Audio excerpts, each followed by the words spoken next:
Herbivores should only eat grass. I'm like, wait a minute, horses are herbivores. Why are we supplementing them? And then he started talking about, well, with healthier grass, you get better results. I'm like, wait a minute. Why are people not doing this? The person just couldn't afford board. I mean, average board is about $1,200 a month per horse. It's like that. People are like, I need other options, but they just don't know. I feel like wants them to be in this world, eating grass, improving the land. Like we use them just like we use our cows and our other animals. They are really good at doing that. Yeah. So let's allow them to use these gifts that they already have in them. So our goats, we need to make new pens. They keep our guardian dogs in, and we're about to put these guys up, but we have two. I'll show you the pregnant ones. And we just found out I know, I'm like, just go wherever you want. But then they're actually able to forage. Like that prevents me from having to supplement them. Yeah, so they just find their forage, and I'm like, they don't really, I mean, they're browsers, so they get what they need, and but it's, I'm like, every time I drive past this, I'm like, another thing. Yeah, another thing. So what do you guys have going on here? This is a huge farm. It looks like your driveway is like 1.5 miles long. It is. You've got a lot of land, quite a few animals I saw. So what do you guys do here at Eremos Farm? So we are all about trying to use sustainable practices to create healthy, affordable meat. It's going to be a 7 to 10 year journey. We bought this farm 2 years ago. Let me add to that, I also train horses, and we're breeding sport horses. We're trying to, as we get better soil, to then create horses, show people how that horses can survive on land as well, like grass only, because they're herbivores, right? So we're trying to do that, but that's going to be something that's probably going to take 10 years to prove. And we're here at the horses now. We're here at the horses. Yes.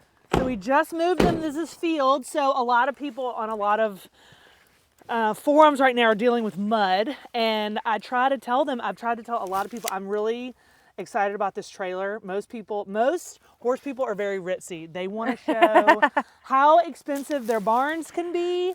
And when I drove past, I was like, that is a nice tack trailer. I mean, it is like, it's everything. But the thing about it is that I can move. So the horses were in a muddy field, and I can move them wherever I want, because all their feed and my vet supplies and my essential supplies and their blankets are right here, and their water.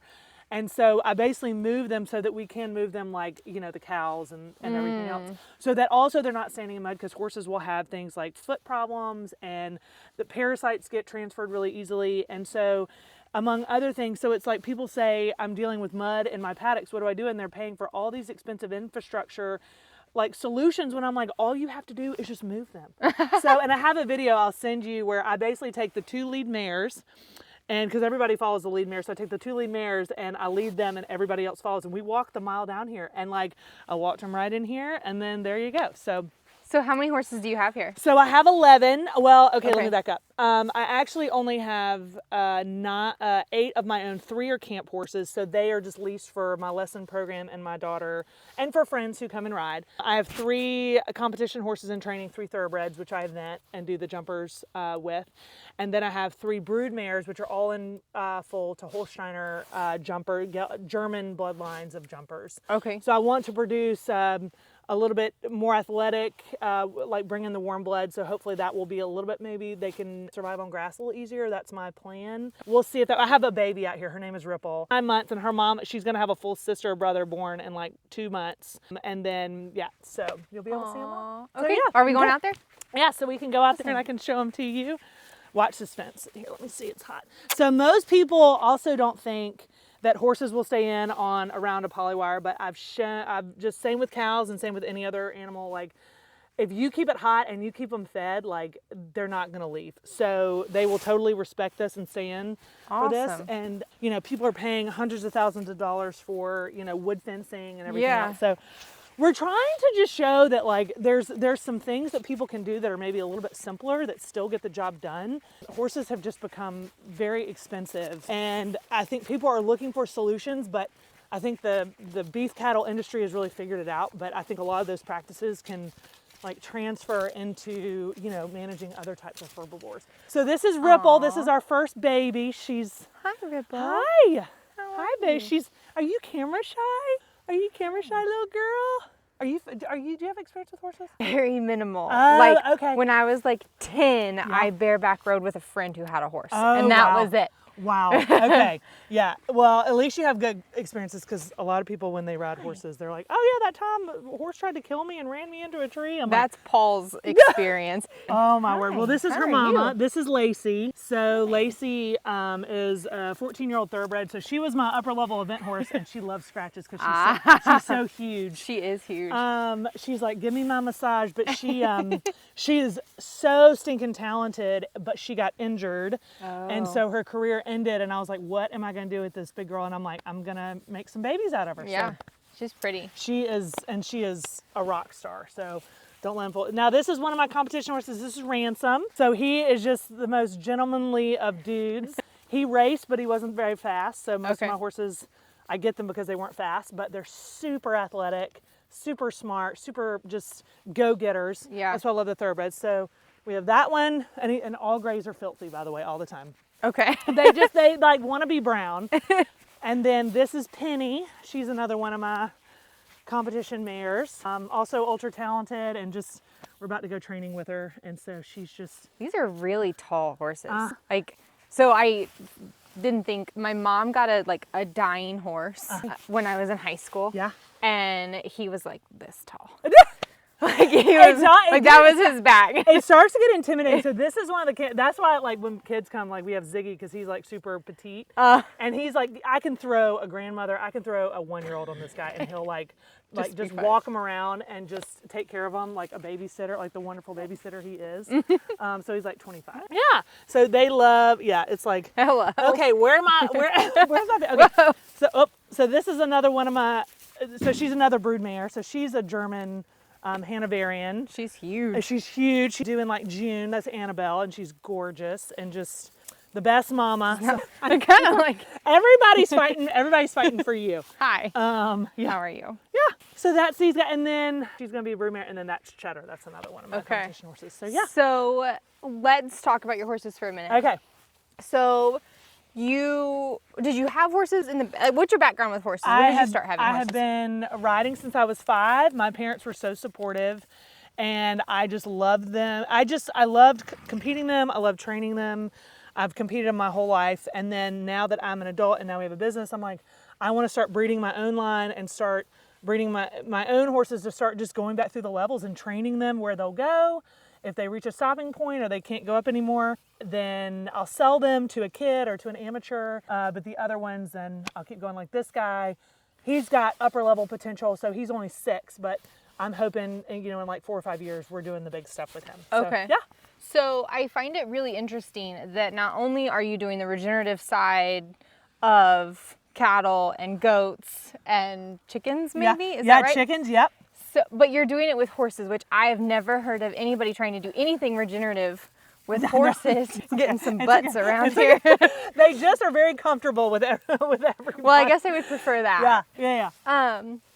So I don't hear of anybody doing the regenerative side with horses, and I find that really interesting. So why is that something that you're interested in? How did you get interested in that, and why? Well, I think Joel Salatin, really made me start thinking about it, because when we bought this farm, I started thinking, okay, we're going to raise beef. And then I started hearing about how he used grass, and oh, by the way, herbivores should only eat grass. I'm like, wait a minute, horses are herbivores. Why are we supplementing them? And then he started talking about, well, with healthier grass, you get better results. I'm like, wait a minute, why are people not doing this? But I think the horse industry is heavily subsidized, kind of like a lot of cattle. And so people just don't think about it because they're not really trying to make money. I'm not trying to make money, but I'm willing to try. And I said, why don't we try this? And what we found, and Kentucky research is starting to back us up, a lot of research, they have less gastric ulcers. They are healthier long. Because colic is a big deal. Colic is a huge. I have 4 years, knock on wood, I have not had one colic. We have 0 illnesses here. It's crazy. Wow. And these horses, they may be dirty, but they're in a herd. This is what horses are supposed to do. They're supposed to be in a herd environment. They have relationships with each other, and by acting as horses, they're healthier. And so we also, as far as injuries, knock on wood, I know Lacey wants her massages too. As far as injuries, they say that horses that are not stalled have less injuries over long term, because they're, sometimes horses, when they're confined, when they're let out for like the 2 hours of the day, or they just go crazy.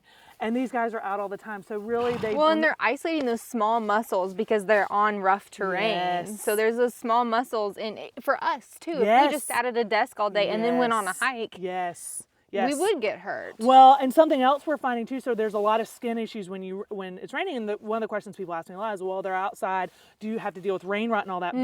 But Kentucky just put out this research that vitamin E is how you treat skin issues, and fresh grass has a ton of vitamin E. Is that not the coolest thing? Hey, you lose almost 100% of the vitamin E. I mean, think about the wild horses. Yeah. They're obviously doing just fine. Yeah, yeah. And it's like, you know, and also kind of looking at, okay, which horses, we'll start looking at which horses can survive, so maybe we can start producing a line that can survive on grass. Because if hay continues to increase at the price, it's going to get to the point, it's going to price people out of ever being able to enjoy horses, or for people having barns that can ever afford to pay for horses to teach other people to ride. I mean, that's just kind of where I feel like we're going. Yeah. So I'm like, I want to try it, and I've been really surprised with the results. How are you managing your pastures then? You said you walked them down. So what do you do to manage your pastures for your horses? So right now the grass, so we're starting, so it's pretty much that. So we're having to supplement with hay right now. We're going to keep them on here for about 3 days. So we move them just like we do the beef cows. So we should probably say that right now it's the middle of March. Yeah. So yeah, it's not great. Yeah, it's not great. The temperatures are starting to warm up. Green is just starting to see. So we rotate them just like we do our cows. So we're going to put them on here for 3 or 4 days. I'm going to move them to the next field, and then I'm going to give this pasture rest, just like I do my beef cows and, you know, the other herbivores. So it's like we're going to like do a process of eating and rest, and then it hit us this fall. This fall was really hard, like it was for everybody. There was no rain in the fall, so everything got eaten up. Nothing was growing, and then through the winter, everything's continued to get dead. We had to feed a lot of hay, which is okay. So now we're trying to say, okay, let's put them back on rotations as the grass is growing. If we run out of grass, we'll just start feeding hay again. But at least we know eventually the soil should get healthier. The grass will be able to start providing for more animals. I mean, this is a 5-10 year projection. So. And I love that you said that too, that this is like your 10-year goal, kind of, that it's going to take some time. Yeah. How big of a pasture do you have here for these horses? Like, how much do you expect them to eat? So this is a 5.5 acre pasture. So they're all, because there's minimal grass. I mean, we're looking at like tiny little. So 3 to 4 days. But as the grass, you know, starting around April, the grass will probably be, you know, about 2 feet tall. And so we're going to be on, I mean, I'll put them on a 1/2 acre paddock, and then I'll be rotating them absolutely daily. We have a ton of grass, tons of warm season grasses in the spring and summer. So I mean, we are definitely on daily rotations then, and they cannot eat fast enough. Wow. So, yeah. Do you run any animals behind them? So I do horses first. I'll usually run cows and horses on opposite sides of the farm, and kind of just, I don't have animal, like we'll get sheep, but I don't have them yet. So it's like sheep will probably come behind horses and cows because they'll eat the broadleaf. How many total acres do you have here? 160. Wow, that's awesome. Yeah. So and you've got some good bits that are cleared, some wooded bits. Yes, and we're doing, this farm was farmed for many years by this man named B.B. Hutchinson. He cleared this land with oxen. Like, he established for decades, I mean, all the posts that he drove in, all the cedar posts, but those are 6 years old. But before we bought it, it has basically sat empty for about 15 years. So a lot of the shrubby trees are going out. So right now we're actually going, and we're spending a lot of time on infrastructure and fencing, pushing the wood line back, putting fencing back through the forest so we have natural shade, and then just really trying to get the infrastructure and the water and the fencing set. So then next year we can add animals and multi-species, but it's hard. Yeah, you got to get all that infrastructure in. You've been doing this you've been on this land for 2 years. Yep. What animal did you start with? Did you start with horses? Yep, I started with Lacey. She was the first. She actually just ran wherever she wanted. And we're on a peninsula, so I figured, well, she can't go anywhere because we're surrounded by the lake. Okay. So she didn't, so she hung out by the house. And then we got our cows, our Devon cows, and then... You have Devonshire. Devonshire, and then, because they're great on grass. Yeah. And then... we added more horses, and then a few more cows, and then chickens and pigs, and that's it. Okay, hold on. Before we leave the horses, you said that Kentucky's doing some research for you, but do you hear of anybody else who's trying to do this with horses, who's trying to breed them right, have them on pasture, not have so much maintenance into them? I've actually got a lot of messages of people who kind of message me privately, and they suggest I start a regenerative farming for horses page so they can find us. Yeah. So that's coming up. A lot of this stuff is still kind of in the works, so I guess, but it's more of a just keeping the discussion. But I will tell you, a lot of people think, they're like, we're crazy. When I show them this trailer and I'm like, trust me, all their food's right here, everything you need's right here, and all you have to do is move it. They're like, I don't even know where to go. Because there's some people, I've been in the competition world, and we have beautiful barns, but people are so trained that you have to start with a barn. You have to start with a barn. You have to start with a really expensive barn. You have to have a really expensive ring. I mean, we're talking $400,000 of just stuff, and I'm like, you really don't. But that's a cultural shift. It's going to take decades. So I'm trying to just show, what I want to show is that the horses are healthy, and I want to just show people like this is what it can look like. Yeah. And I think that's what it's going to take before they really buy in, which I get. Yeah. I wouldn't jump into anything if someone hadn't been like, hey, this is what it looks like. Right. Yeah. I mean, I'm a 6th-generation farmer, cattle girl myself, and cattle people and horse people don't get along. Yeah.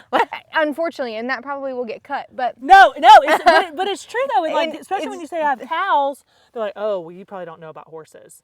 yeah. Why? Why is it divide there? I think we're all experiencing very similar challenges, and I don't know, and well, farmers, I mean, we could talk about farmer challenges. Farmers don't really like to talk. I mean, it's hard. They live out in the country. They want to do their job. They're busy. They're stressed out. They're trying to sell their cows. They're trying to make a profit. They don't have time. Sorry. I was like, what? They don't have time to talk. And then horse people seem a little bit like, uppity, and it's just different cultural communities. Okay, your feed trailer. So Let's look at this. How do you have this? Oh boy. How do you have this set up? This is awesome. Well, it's basically, okay, let me clean it up a little bit. So we have everything we need. So I feed Purina feeds because one, it's easiest to get, and two, I have very high metabolic thoroughbreds that need a lot of supplemental calories, especially when the grass is good. I actually don't have to hardly supplement at all. The grass, they are so fat, and I don't have to feed them, but we are leaving the winter months. So my brood mares, I need to make sure they are in top condition. Go over terminology with me while you're saying that. Brood mares are mama horses, pregnant mares. And then so they have a very high protein requirement. So we need to make sure so I look at them daily, and it's like, are they glowing, and are, they fat and happy? If they're not, we start to supplement. Okay. My competition horses, as I start increasing their workouts and their rides, they could lose weight because they need those calories. So that's where this comes in. Ideally, in 10 years, the grass they'll just eat as much as they need, and they just keep going back to the grass. But right now, this is what we have to do. So we have different feeds that I feed. I mean, these, I don't know if you want. I mean, we've got this is they're just pelleted. Yeah, pelleted ration balancer, whatever the grass doesn't give them. We also feed beet. I'm a big fan of beet pulp. Oh yeah. I could eat beet pulp myself for breakfast. Yes, doesn't that look so good? So delicious beet pulp. Just keeps weight on, but it's just doesn't put a bunch of extra bulk on them. So I just have everything right here. So when I come out let's talk about time for a second. So businesses like barns. You got to clean stalls. You got to pay for shavings. You got to pay for electricity. You got to pay for someone to clean the stalls. You got to pay for someone to feed. I've cleaned stalls for 10 horses. That would probably take 3 to 4 hours. Replacing shavings, we could add up that cost, and I can do that later. And so feed time and morning chores probably take 4 hours. I come out here, literally feeding takes me 10 minutes. There's no cleanup. There's no nothing. And then I go back to what I was doing, and then go on to other, things that actually I need to do for this land. I can focus on that and not spending time cleaning stalls and doing that, or riding or whatever I'm doing. So that's so cool. No, keep going. No, from a business perspective, I think barns or any farm, my background is in business, so we had a real estate business, and we just sold it. So something has to make money, or it's a hobby. Right. So if it doesn't make money, then again, it's a hobby. And so business, when they're looking at where's your time going, are you spending time paying staff to do things that you really could either automate or transfer to something else where it's not sucking out your time? So Yeah. Sorry. Ransom! He's like, I need to stare at you. He's my social coordinator. So he's like, and he's also my big eater. So he's like, oh, I heard we're talking about food. Let's have some. He's a good boy. He is awesome. I love that dude. He's very dirty right now though. So it's okay. yeah. We just had a bunch of rain. Yeah, I know. It's justified. Okay, let's talk about that. People in the horses, you said usually when you've got, your boarding horses, they seem to be a little uppity. We're not trying to bash anybody in any way, shape, the or form. barns are beautiful. Obviously, this is generalization. Yeah. Kentucky is, they have research that shows that they put horses in stalls that, they started measuring cortisol levels, just putting horses in stalls for 8 hours a day, and they did it where they could not see another horse and then where they could see another horse, both groups had cortisol level increases, which shows an increase in stress. Like that's proven. Wow. And they had that sent out. Like it's not something, and so that's where the gastric ulcers come in, and that's where some other health issues come in. Well, that makes sense from humans. Humans who are stressed out have ulcers. Yeah. I mean, they don't want to eat. They don't want to eat. Yep. They either put on a lot of weight or they don't put on weight at all. Yep. It makes total sense, and I think that we've been conditioned to see horses as a high class additive value, like a hobby, and we're not seeing them as animals, as livestock necessarily. I mean, obviously you can still compete with them and things, but I find that really interesting. So with all that primitive care that you did, even in the past, you had them in a barn, you boarded them, and they were all pretty and pristine and clean all the time. How do you feel that they're a little dirty? Well, because you've said it a couple times, they're dirty. I know. Well, it's so how do you feel about that? Well, I think that you look at their eyes and their nose and every mucous membrane and all of that's clear. So and then you look at and they're shining and they're bright, but I've got my work cut out for me when I go to a show. Like just emotionally, how does that feel? Well, I think what ends up happening is when you're trying to convince a group of people who are used to looking at pristine horses all the time, you realize that when they see it, they're going to be like, well, I don't know about that. So I think I'm always trying to be aware of like, I understand that this is something that's hard to convince certain groups of people because they want to see the end product and they want to say, okay, let me see what your end product. And I'm like, well, we got to figure out what really matters though. I think I've tried to really focus on what matters in health. And I think I feel like I do understand it and I feel like the horses would agree with me. But I think just convincing other people, are we looking at the right metrics for when we look at our horses?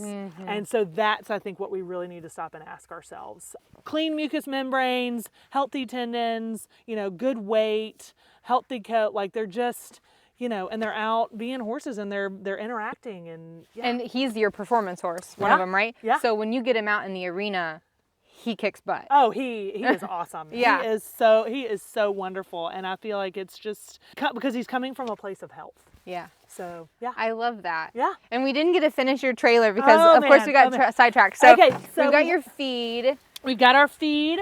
Just actually, I have tarps. Obviously being outside because I don't. We're looking to have portable shelters.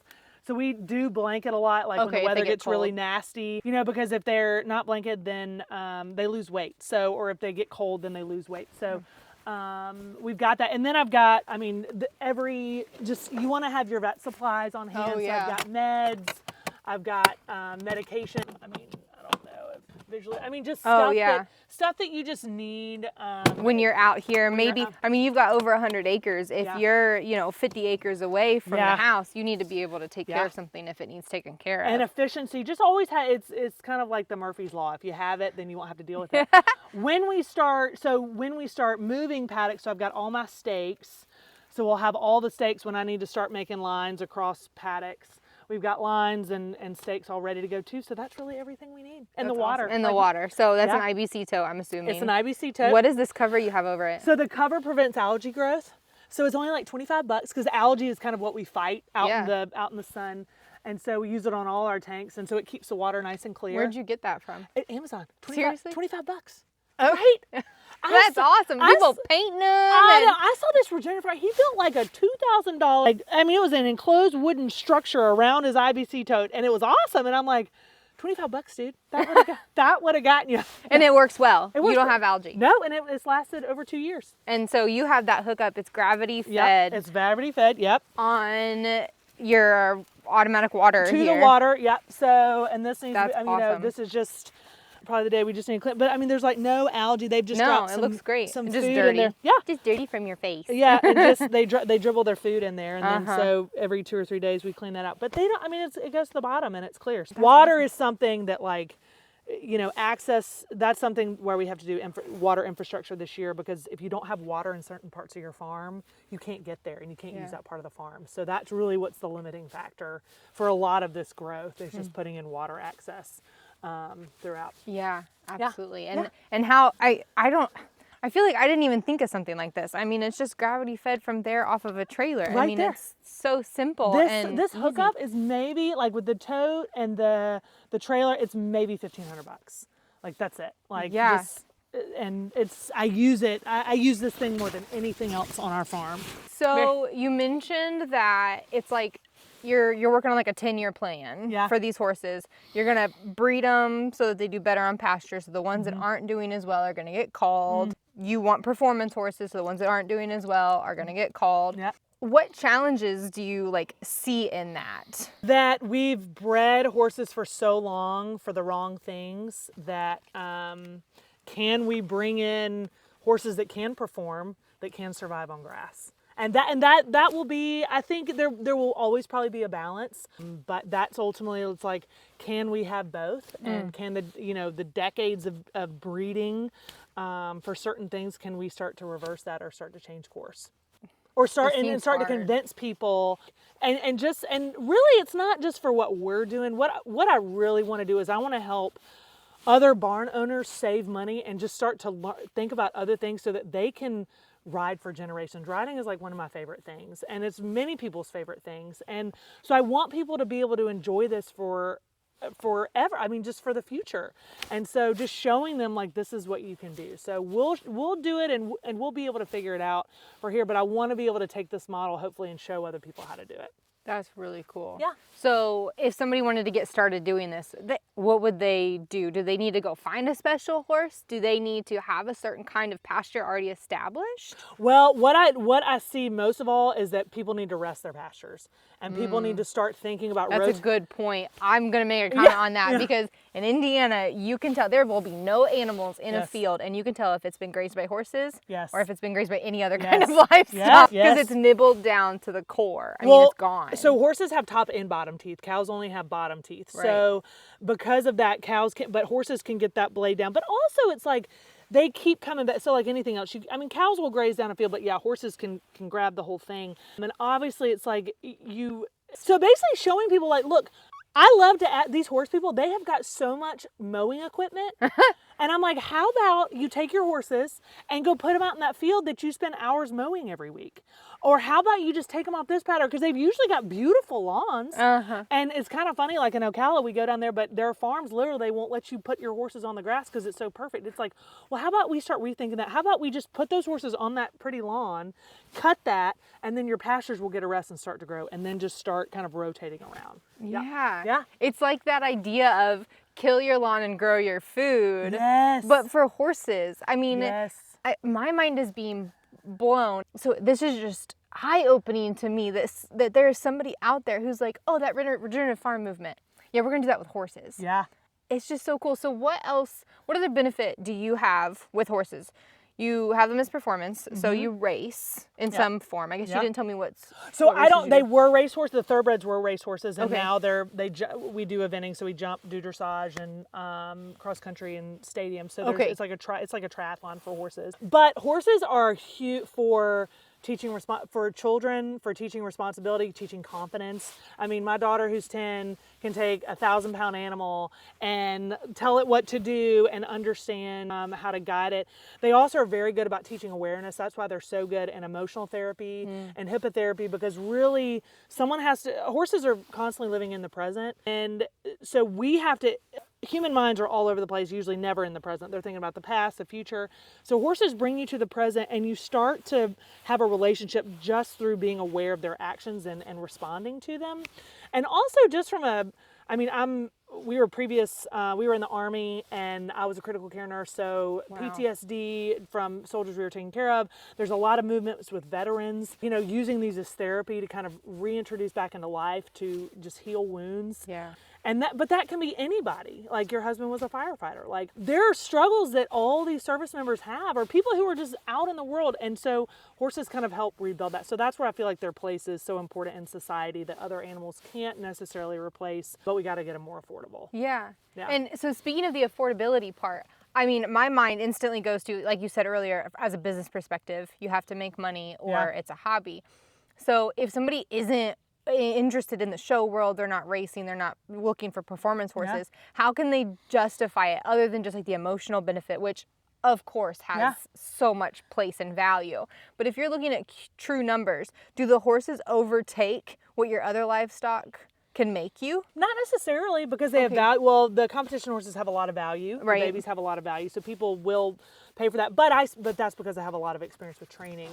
But I think also from a land regeneration standpoint, like if someone's like, hey, how can I reduce my fertilizer costs, and how can I reduce my, buying expensive equipment? It's like the horse will eat your grass just like a cow. Well, and I mean, during COVID, people were going out to horse farms and shoveling their poop for them for their own for their own gardens. Right. Yeah. Put it for your garden. Yeah. Like make an area like in the winter and use the carbon and wood chips or whatever in the manure, and that's your perfect compost. Like use that to then help them prepare your garden. Like use them to help prepare your garden. So it's not like a direct financial improvement. And maybe if you've got, a male and a female or a couple of them, you can breed and you can sell those babies, and then you can, get some actual income from it. But they're kind of like an intermediary to your income in some way. Yeah, and it's just I realize kind of like what Joel Salatin talks about all of this. God created these animals, and we're just putting them where God, I feel like, wants them to be in this world. Eating grass, improving the land, like we use them just like we use our cows and our other animals. So they are really good at doing that. Yeah. So let's allow them to use these gifts that they already have in them for our benefit and for theirs. I know we talked about this earlier, and I don't want to harp on it because I'm not trying to be into the negative side of things, but you gotta talk about it. You said it's culturally that people want them prim and proper and in a barn, and we know that the cortisol levels are higher when they're in a stall for 8 hours a day. What would it take to change people's minds? Just physically seeing the pastures be better? Or what is there? I think the pastures are such a long-term goal. I think someone has to maybe see somebody else have that, but for their own, I think just seeing going back to vet bills, if you are tired of your high vet bill, like that's something. If you're tired of paying those feed and hay costs, like at a certain point the money will run out, and then realizing, oh wow, I don't have to pay to plant this grass that's already there. I think those things, but there's always, everyone goes into horses for different reasons. So there's nothing wrong with enjoying horses as a hobby and paying a lot of money for those services. But I think long term though, I think people will see, wow, I can still get this end result, but just how I get there maybe is a little bit different. Yeah. Yeah. But it's a big cultural shift. Yeah. Big cultural shift. So. And you said you've got people sending you messages, so it's on the cusp. It's going. Yes. And people who are like, I'm out of money, or my horse is like, they were at a barn and they were getting hurt, or the person just couldn't afford board. Average board is about $1,200 a month per horse. So it's like that. People are like, I need other options, but they just don't know. So it's like, and if you drive through the countryside, there is land out there. And so I think people are saying, well, let's maybe start thinking about that. Yeah. And but we got to change the genetics first. We got to, or in just kind of being aware with like, what do we have? What kind of grass do we want? And just kind of balancing that constantly. Some horses are really easy out here and are fat on almost nothing, and other ones need a ton of supplementation. So it's really up to the person how much they want to supplement. So you mentioned all of these studies and the science research going on behind it. You were a nurse in your previous life, so you know all of the science behind it. Are you doing like soil testing or pasture sampling, manure testing? Like, are you doing anything to like see data value on this? Yes. So we are taking annual organic matter samples. So last year we got it drawn. We're about to get it drawn again. So we've got about like 3.8 for organic matter, which is not great. It's not terrible, but it's not great. So Have you been able to give that as an average in your area at all? it's about average. So that's why, we've only got probably 50 herbivores. And that's all this land. I mean, this land was maxed out with that. So Really? so I'm hoping, that's what I'm saying, in 10 years, I'm hoping we're maybe up to 150 cows and maybe fat 15 horses, and not having to supplement at all. With also the sampling the parasites. So because we rotate, parasites are a big deal with horses, and you'll deal with a lot of weight issues and a lot of other issues. We get sampled about every 3 months, and our parasite load is so low. Really? So we do the soap, we do the Shackley, Shackley soap. So it's basically a soybean polymer, like what Joel Salatin uses, and it's basically and it's like a kind of like diatomaceous earth. It's like a surfactant. So we do that, but then rotating, and we have a very low parasite load. So you've done some testing. You've got 3.8% organic matter. Yep. Planting like a certain kind of mix. Are you wanting it to have certain species in it? And are you doing nutrition testing on any of that? So that because you're pretty dialed in when you're using Purina. Yeah. You've got a formulated ration that you feed them.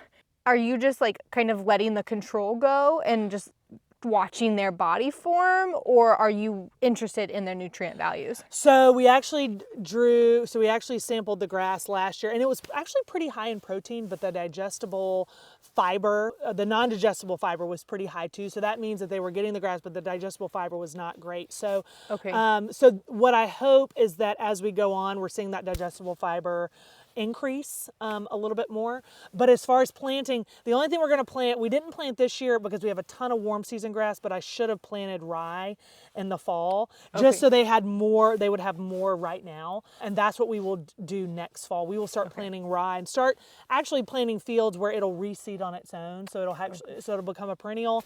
But as far as planting, just so much research has shown as the soil gets healthier, there's so much seed in this ground. Yeah. It's going to start to proliferate. And it's already got a ton of different variety, but it's just more or less just getting that soil healthier. We're also doing, we're going to be planting, next year we're going to be planting chestnuts, more walnuts. We're going to try to create more silvo pastures, more shade. So then during the summer heat, the grasses don't get completely burned up. So that's something that so then there's more, fungi in the soil, and then that's complementary with the bacteria. And so it's just those things. I just see it. I'm you just want it all done in a day, but it just takes years. I know. And you say 10 years, and even I'm young, and I'm 10 years. I know. How do you just kind of chill yourself with that and be in the present? You said horses are always in the present. How do you try to do that yourself? Well, I feel like it all goes back to the Lord. So he wants us to walk with him. And I think that we always have to ask ourselves, are we wanting what God wants?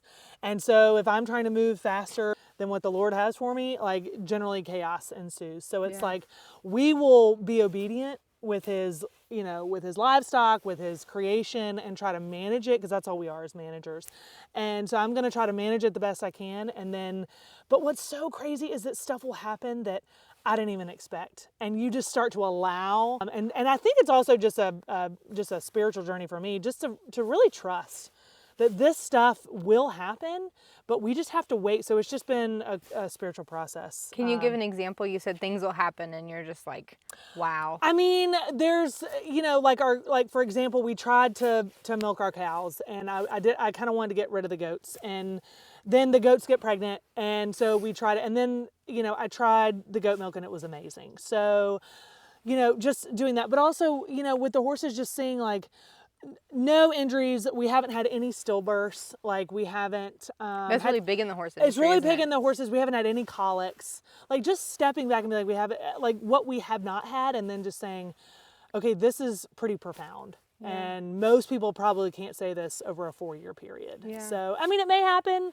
I don't know, but those are things that we've just constantly been aware of. With the chickens, last year we had, it's about to come up with the area around where the chickens are. Their clover was just exploding everywhere. Yeah. It just explodes. Just because they were walking around and pooping on the ground. I think that too, just in my own journey as well, that when you're trying, I love that you said that, when you're trying to rush through, chaos ensues. And that's so true. And when you can take a step back and be what don't we have to worry about, and just kind of count your blessings a little bit, you're like, oh, wait, no, we're doing the right thing. We're on the right path. We just need to have faith. But in this modern world, it's so hard sometimes because you see people doing you get a little jealous, right? Like you see them doing something that you want to do, or having something that you want to have. Or they show this supplement. They're like, oh, my horse was struggling, so I'm just, and it's like, oh, I got the supplement for you, or I got that thing you can buy. And it's like, yeah, I could, but why don't we just wait and see kind of what happens, and then see if it can work its way out. There's, I love this regenerative farming quote. It's like, why do we spend so much time trying to keep things alive that want to die, and then trying to kill things that want to live? And it's like, I've never heard that. This is so true. I mean, Mark Shepard said it in his Restoration Agriculture, and it's just like, I'm like sitting here, I'm like, so I've stopped. Like, if something wants to die, let it die. I let it die. It's time to die. And I'm not saying, I mean, we take care of infections or whatever. Right. But then we say, okay, what's thriving? And then we kind of we focus our energy towards that. Instead of trying to create something new that's not, it's just like, let's see what's kind of already here, and let's just try to make it easier on that and try to help that flourish. Yeah, so, absolutely. Yeah. That's so cool. You're working on over 100 acres here. You've got cows, pigs, chickens, goats, and horses. Your primary goal is horses. What are you doing with the other animals? Are you selling meat at farmers markets? Are you selling like live animals? What are you doing with them other than being on the farm? So I do have to say, I love, my heart is riding and training horses, and I really want to make horses good on grass, but I'm also really passionate about healthy food. So we are like, these guys will always like passionate, affordable food, because the sun is our energy source, right? So I don't understand why grass-fed food is so expensive, because it's like, I'm really not paying for this, the sun is. So I want, long-term, I want affordable grass-fed, delicious food. We're going to do USDA cuts, so we're going to be able to sell individual cuts. We also sell wholes and halves. And then we have, we'll have goat, maybe dairy, we'll do maybe a little mini dairy, and then eggs, and we do 4 processing classes. Okay. So it's actually kind of cool. We are about to have a private school in Anderson. Their 10th graders are about to come down, and we teach them how to process chickens. Well, that's cool. Yes. So these kids, like, it's amazing how they jump into, and we teach it because we're we're down to earth. It's like, look, we're going to show you how to do this. And these kids come in, and we teach them how to process a chicken, and they take their chicken home and they eat it. And so, it's all part of our fertilization process. Do their parents get to come with them? Yes. That's everybody. Fabulous. We actually had 5 families last spring who came, and this one woman is so funny. When she got married, she had a chicken she wanted to cook for her husband, and she had to call him because she said, I can't even touch this thing. I'm so disgusted. And that was 20 years ago.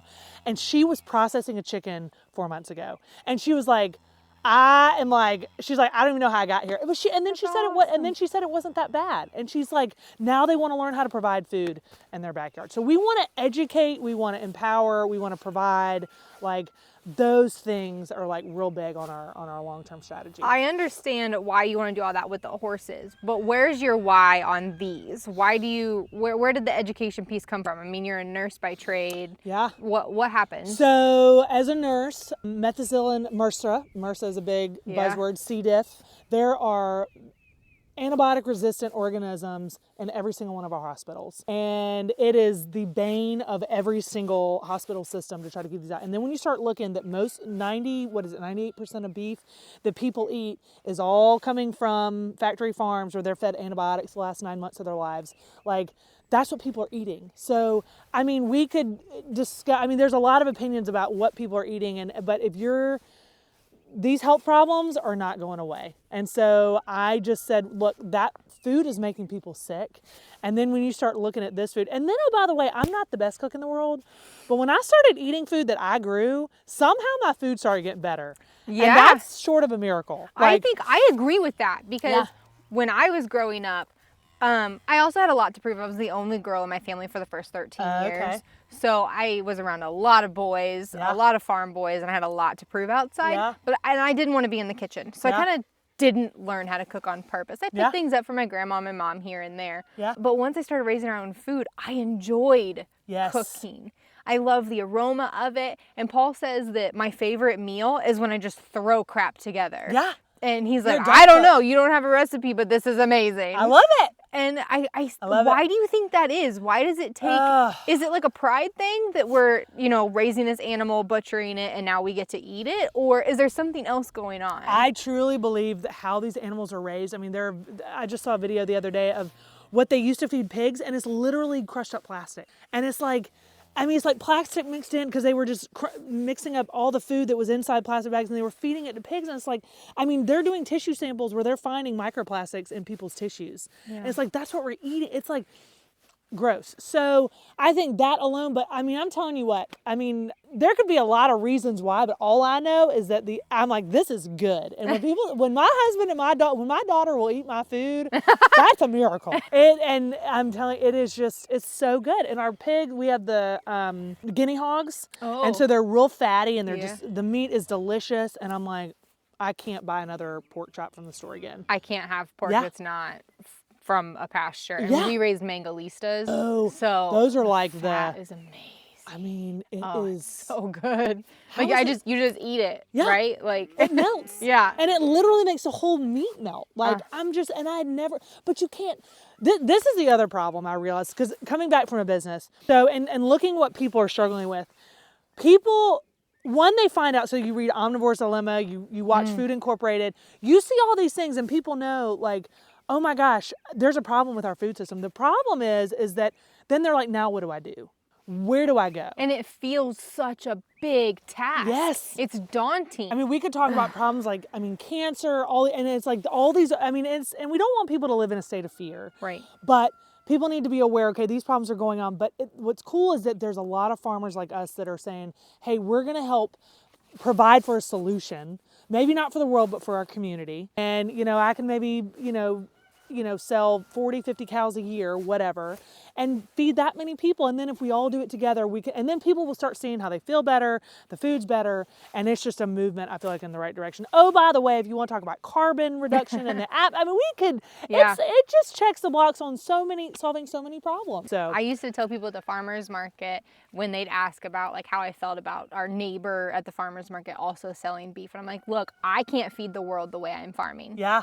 But I can, as long as you are doing it and you are doing it and you are doing it, then we can feed the world. Yeah, but people have to buy. I think the other challenge is people really need to start trusting the farmer and just saying, I'm going to buy from you. And I know initially it may seem like different and it may seem hard because you're like, oh, I got to go a little farther. It's a little bit inconvenient, but it's like, I hope that people start to just try it. And we've had a lot of community in our families in our community who are doing it, but you just want to encourage people, just try it. Yeah. Like, and these farmers, like, connect to your local community. Like, just get out there and start reaching people and let's solve these problems. So that's your why. Yeah. You're like, look, it's a big issue. I'm only one person, but I'm going to try it. Yeah. My heart and soul's at the horses, but there's more we can do here. Yeah, that's absolutely. Awesome. Yeah, it's fun. I love it. And it's so beautiful here. And you don't hear any traffic. Yeah, it is quiet. Very well. That's what awesome. Eremos is Greek for. So it comes from the New Testament. So it actually, every time wilderness or desolate place was mentioned, where Jesus would go to, where he's quiet, where he connected to God, Eremos was the word that was always used. Okay. So it's actually an adjective that's to describe a quiet place. So Eremos is a quiet farm. Anyway, I have to explain. It's funny because people are like, what is that word? But it just resonated with me. Yeah, like, and see here, I thought it was a Spanish word for we go. Yeah, well, I don't think it's we go, but it's we something. But anyway, yeah. That's so cool. Anyway, it's just it was fun to kind of think through. So yeah, I love that. I love that. Well, thank you so much. I have thoroughly enjoyed this. Oh my gosh! And learning about the horses and the regenerative side is just amazing. Yeah. And it makes me really want to go get horses now. Well, so you can explain that one to Paul. Paul, listen, we got you, buddy. We got you. Well, it is thanks fun. again, Conoly. I really appreciate it. Thanks, Olivia.